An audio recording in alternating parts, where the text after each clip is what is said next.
Hello all, welcome back to my channel. ఈరోజు వీడియోలో నేను మీతో మునక్కాయ పప్పుచారు ఈజీగా ఎలా చేసుకోవాలి అనేది షేర్ చేస్తున్నాను. దానికోసం అయితే నేను ఇక్కడ మట్టి కుండను తీసుకొని మట్టి కుండలో చేస్తున్నాను.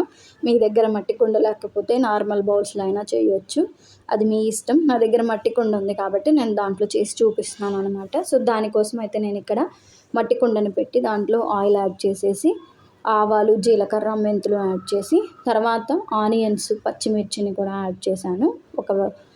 ఒకటి ఎండుమిర్చిని కూడా యాడ్ చేసి ఒక రెమ్మ కరివేపాకు కూడా యాడ్ చేసి వాటిని బాగా ఫ్రై చేసుకొని ఒక 5-6 వెల్లుల్లి రెమ్మల్ని కూడా దంచి వేసుకున్నాను అనమాట.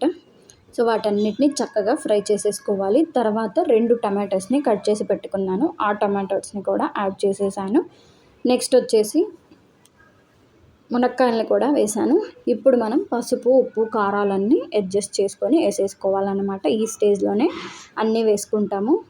సో పసుపు, ఉప్పు ఏంటంటే కొంచెం తక్కువ వేసినా పర్లేదు, కావాలంటే లాస్ట్లో చూసి అడ్జస్ట్ చేసుకొని కలుపుకోండి. ఇప్పుడు ఎక్కువ వేసేసి తర్వాత అడ్జస్ట్ చేయాలంటే కష్టము. ఇప్పుడు కొంచెం యాడ్ చేసి కావాలంటే లాస్ట్లో కూడా అడ్జస్ట్ చేసుకోండి. ఈ ప్రాసెస్ అంతా మీరు లో ఫ్లేమ్లోనే చేయండి. మట్టి కుండ లేకపోతే అడుగంటుతుంది, మాడిపోయే ఛాన్సెస్ ఉంటాయి. సో లో ఫ్లేమ్లోనే చేయండి. కొంచెం టైం టేకనే మట్టి కుండలో చేసేది ఏదైనా సరే, బట్ టేస్ట్ అయితే మాత్రం చాలా బాగుంటుంది. ఖచ్చితంగా ఒకసారి మీరైతే ట్రై చేయండి మట్టి కుండలో. సో వీటన్నిటిని బాగా ఫ్రై చేసుకోవాలన్నమాట. ఒక 5 minutes వరకు లో ఫ్లేమ్లో పెట్టి సో మధ్యలో కదుపుతూ ఉండండి, లేకపోతే అడుగంటుతుంది అనమాట. సో నేను ఇప్పుడు చింతపండుని నానబెట్టుకొని పక్కన పెట్టుకున్నాను. ఆ చింతపండు గుజ్జుని కూడా తీసి ఈ బౌల్లో యాడ్ చేస్తున్నాను అనమాట. సో అవేంటంటే మునక్కాయలు, టమాటో ఇవన్నీ బాగా చింతపండు పులుపుని బాగా పట్టేస్తే ఒక 5 minutes వరకు మనం కుక్ చేసుకుంటే. సో నేను దానికోసం అనేసి ఇక్కడ యాడ్ చేసేసి ఒక 5 minutes వరకు అయితే కుక్ చేసుకుంటున్నాను అనమాట.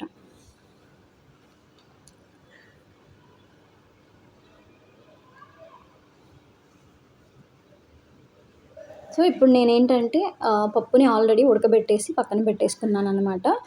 దాంట్లో బాగా మెదిపేసి వాటర్ కూడా యాడ్ చేసేసి దీంట్లో కలిపేసుకుంటున్నాను. నేను ఇక్కడైతే పొట్టు కందిపప్పుని తీసుకున్నాను అనమాట. ఫ్రై చేసి ఉంటాయి కదా, సో వాటిని తీసుకున్నాను. ఆల్రెడీ మాకు అంటే ఇంటి దగ్గర చేస్తారనమాట. సో అవి ఫ్రై చేసి పెట్టేసి మిషన్కి పట్టించుకొస్తే ఆ పప్పు ఉంది. సో నేను ఇక్కడ ఆ పప్పు వాడుతున్నాను. మీకు షాప్లో నార్మల్ పప్పు దొరికినా తీసుకొచ్చి వాటిని ఫ్రై చేసి ఇట్లా ట్రై చేసి చూడండి. ఆ అరోమా అనేది చాలా బాగుంటుంది. ఒకసారి ఖచ్చితంగా అయితే ట్రై చేయండి ఇలా.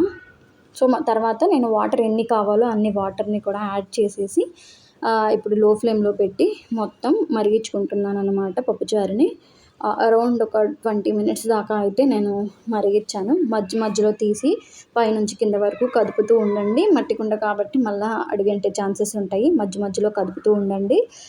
ఫైనల్గా అయితే నేను కొత్తిమీరని కూడా ఇక్కడ యాడ్ చేస్తున్నాను అనమాట. మనం ఇట్లా పైనంతా నురుగు వచ్చి తెరులుతూ ఉంటే అప్పుడు మనకి పప్పుచారు రెడీ అయిపోయింది అని అర్థము. సో మీరు కూడా ఒకసారి ఖచ్చితంగా అయితే ట్రై చేయండి. మీకు ఎలా వచ్చింది అనేది కామెంట్ చేయండి. సబ్స్క్రైబ్ చేసుకోండి, లైక్ చేయండి, షేర్ చేయండి. Thank you for watching.